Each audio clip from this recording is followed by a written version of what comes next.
Okay, Connor and I have been talking about this concept for a while, but I really liked a recent piece that came out by Rebecca Bellin over at TechCrunch. She wrote an article, and I think it kind of talks about video. So this might even be less about video and more about just this concept in general. But she said AI's promise to indie filmmakers is faster, cheaper, and lonelier. And the last word in that title, lonelier, really caught me. I read the whole article, but I couldn't get this concept out of my head of, is AI making us lonelier, right? Because all of a sudden, every person is enabled to do everything. But then does that mean you need a less collaboration, less coworkers to do things with? And is that kind of siloing us inside of our organization? So there's a lot of things that I think are interesting here. I want to get into them really quick for 2 seconds before I do. I just have to put in a plug for Connor's AI mindset course.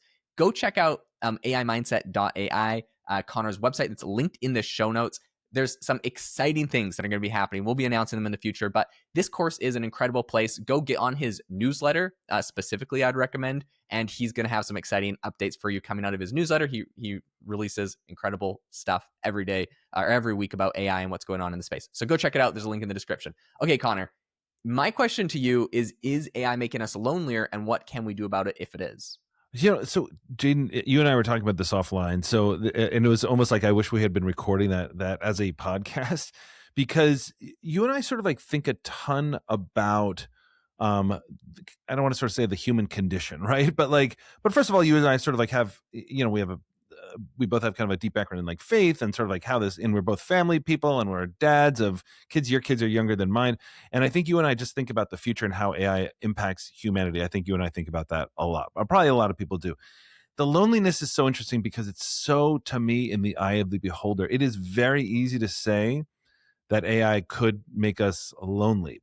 But what does that actually mean, right? So for me, I like one of my favorite studies was, highlighted by the great Ethan Mollick over at Wharton, talking about P&G and sort of like how you can now, you kind of get all these teammates, AI teammates, you can sort of like work alone. There was a lot of studies about like how managers are just kind of like happier managing agents than people. Jaeden, in a recent episode, you were talking about how you work with virtual assistants and you'll be hiring them back and all that kind of stuff. But at the moment, you had to let those virtual assistants go.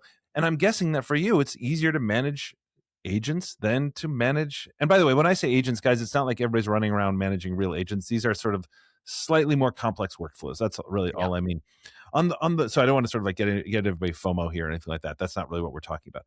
What I would say, Jaeden, and I'd be so curious to kind of like want everybody to just like ruminate on this, is what does it mean for introverts? What does it mean for extroverts? What does it mean for the elderly? Like, what does it mean for people who are isolated? And what does it mean for, following the path of social media where, yes, I mean, Facebook was intended to connect us. Instagram is connected to connect us.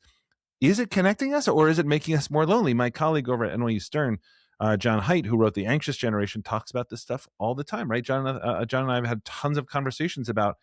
He's been like all over, best-selling book, all that kind of stuff. But he and I have big conversations around AI, and we don't always see eye to eye on it. But I love his perspective on it, which is, why would AI be any different from social media? It gives you a sort of a response mechanism that gives you exactly what you want all the time.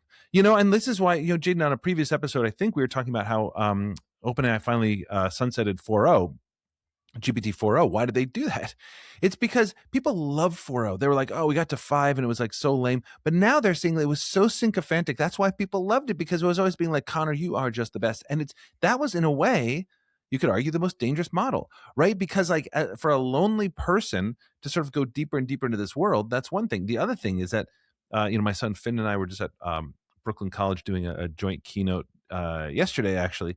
And the idea was around this whole thing of like, things like character AI. And I don't have the numbers, but it's like, people my generation think, oh, well, AI girlfriends sometime in the future, whatever. Like, no, man, like this is getting like 200 million visitors a month. Like this is now. So when I think of loneliness, it kind of depends on what we mean by loneliness. And I'm not trying to parse words here. I'm really trying to think like, what is the impact on humanity? And Jaeden, you have kids. And so for me, I know you and I know some of our friends too, the Logans, over at Google, and our friend Ali and everybody else, they are like us. They are just building all the time. It's so exciting, but it doesn't mean we're pulling away time from people, but that's going to happen a lot. So I guess for me as a big introvert, I love AI. I wouldn't be talking to people anyway.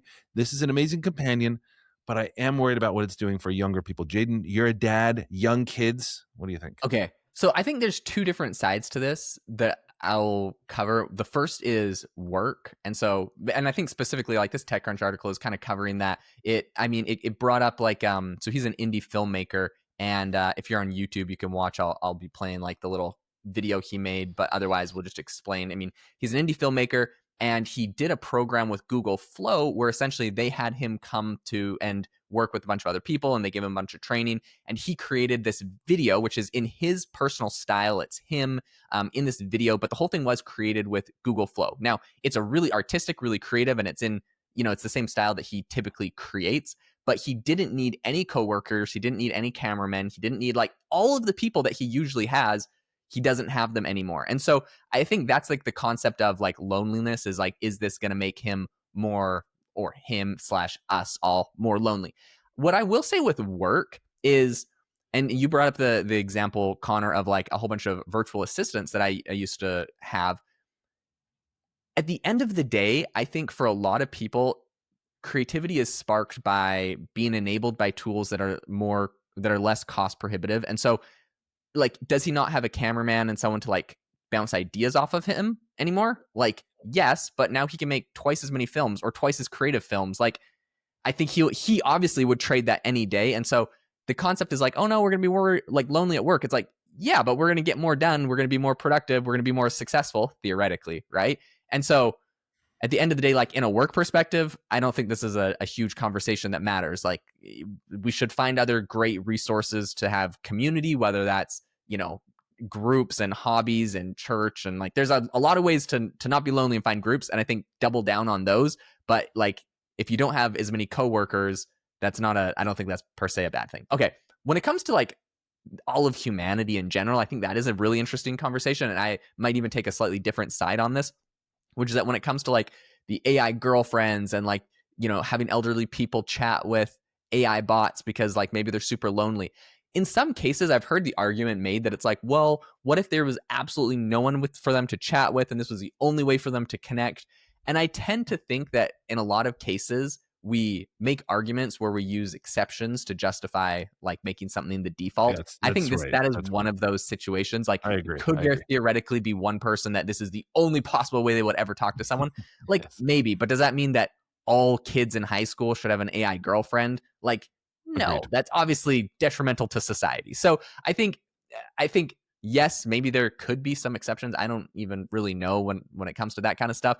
But like at the end of the day, I think we should put a big emphasis, a big encouragement when we're talking to our children or when we're talking to people in our communities on like real human connection. Obviously, is number one. And personally, the like the AI girlfriends, the AI companions, the AI best friend thing, I actually don't like any of it. I personally Mhm. hate all of it, if I'm being 100% honest. So Yeah. that's my personal opinion on it.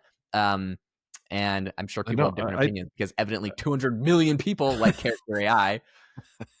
no, but 200, how many millions love like a ton of like things that are just like objectively bad for us. I True. don't think we can kind of put numbers on it. And that's the thing. I think Jaden and I, when we think about this stuff and just kind of talk offline, which we do pretty often, this isn't, it's not moralizing, and it's also not like, guys, you know what we need to do? We need to fix this. Everybody go meet somebody today. Like, it's sort of when people say like, hug your children a little tighter today. Has anybody done that? I've never hugged my child Yeah. tighter that day. Like, it's one of these things where it's not that helpful to just sort of say, this is what life should be. This is going to be one of these very, very personal decisions for everyone. Right. And again, just to sort of like, on the faith front, like, I want my pastor, like I want people sort of like around me, like in that community, that's very, very important to me to have like obviously real people. I also know that, there's an authenticity gap here. Like people are going to sort of like want real connection, but Jaden, I also want to be realistic about this. Like, I think that, when we started to have the backlash against Facebook and everything else, we're like, oh, there's a backlash. There's going to be people are hosting meetups, and the New York Times will be like, look, now not really. I mean, yeah, are people meeting? But there hasn't been this giant wave. There's been an anti-social media wave, which I'm very happy about. Excuse me. But all that is doing is making kids, put away their phones during the school day, which is unbelievable. And again, I really credit my NYU Stern, friend and colleague John Haidt on that. And the idea here, Jaden, is like, what do people decide? Do you know what I mean? Like, because you have to sort of like make these decisions intentionally, I believe, because you can't just sort of say like, oh, well, this is just how it is. Like, because Jaden, for me, I think about like I have like a a Claude project and a Google gem that's like my co-CEO for AI mindset, right? Like AI mindset is, it's blowing up, and I don't have all the all the skills that I need to run it. It's like huge. We like have things for like tens of thousands of people. How do I do that? Excuse me. All I do is I kind of go in there, I have long, deep conversations. Does it replace me having this conversation with my colleagues? No, absolutely not. But oh my gosh, it gives it a skill set that I'm just sort of addicted to. But I really treat it like work. I just can't treat it like a friend, which is funny. Like you can do it conversationally, but Mustafa Suleiman has that old thing, SCAI, the seemingly conscious AI, that he talks about. And then you sort of see what Anthropic is doing, where they're exploring, like, well, should you be able to talk rudely to AI? Like, I don't know. Like, let's just test that. And Mustafa went off on that, which I'm kind of with him. These are just big, very deep personal issues. And we wanted to talk about this, guys, because it's very hard to know, like, on AI applied, like, okay, here's what's happening. But every once in a while, I think we have to talk about like the real stuff like this. Yeah, 100%. Guys, thank you so much for tuning into the podcast. I hope this was an interesting conversation. We'd honestly love to hear your thoughts on AI and loneliness, how you use it, if you think that's going to have an impact for you personally. If you want to drop a comment, go over to go over on Spotify. You can drop a comment on the episode or on Apple Podcasts. Leave us a review and leave your comments in the reviews. We read them all. We'd love to hear what you guys are thinking about this. It's kind of one of those thought moments where we kind of cover what's going on in the industry. Thanks so much for tuning to the podcast, everyone, and we will catch you all in the next episode.